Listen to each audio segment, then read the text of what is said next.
Ja, ni večje more, če vprašate nogometaša, kot je zamudno natikanje ščitnikov in čeznje nogavic. A zdaj se obeta rešitev. Slovenec Tadej Venta je izumil nogavico SockShin. Z njo se podaja na spletno finančno platformo Kickstarter, kjer bo zbiral denar za zagon svojega izdelka. Za kakšno nogavico gre? Ja. To bo pa lahko povedal Tadej kar sam.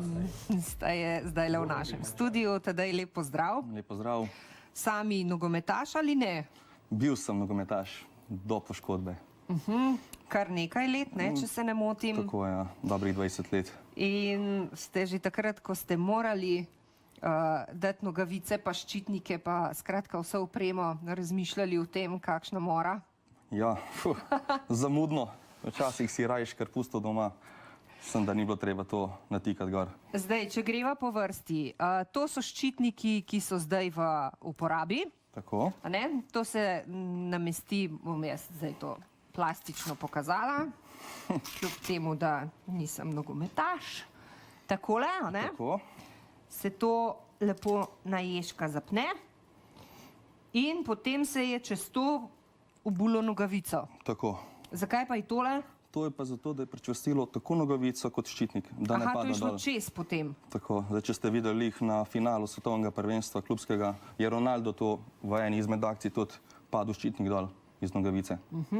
Sva mislila, da imate to za kakšno zgovorno, da jo malo utišate. Ampak to mora biti potem ta trak enake barve, kot so nogavice. Tako. Kar pomeni, da kakšni klubi, ki imajo po 3 barve dresov, pomeni, da moramo imeti 3 te tejpe. Zdaj, če gledamo, koliko je treningov.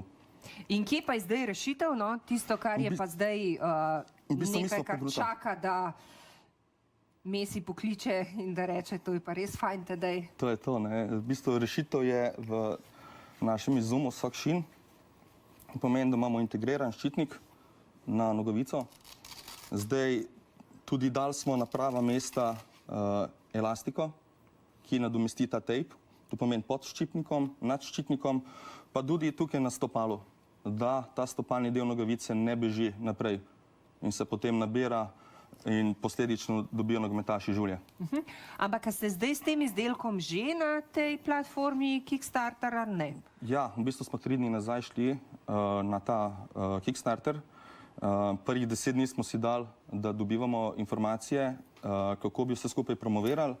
Naslednjih 30 dni pa bomo zbrali, oziroma probali zbrati to kritično maso denarja, s katero bi lahko začeli z samo proizvodnjo.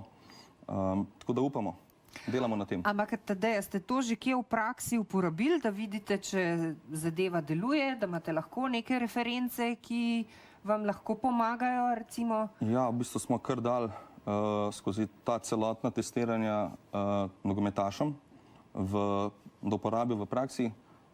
Želeli smo, da nam dajo negativne informacije nazaj, da vemo, kaj treba popravljati. In ja, dali smo tem prvoligašom, amaterskim nogometašem, rekreativcem, tudi igralcem, ki so v tujini.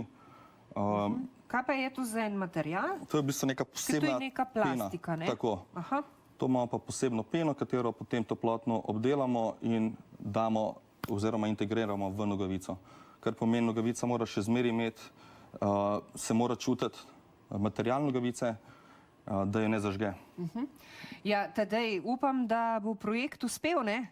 Upamo vsi. In da se enkrat srečamo tule, ko boste rekli, da Messi sploh ne more več brez teh nogavic. Super, hvala. Hvala lepa in kot rečeno, srečno. Super, hvala tudi.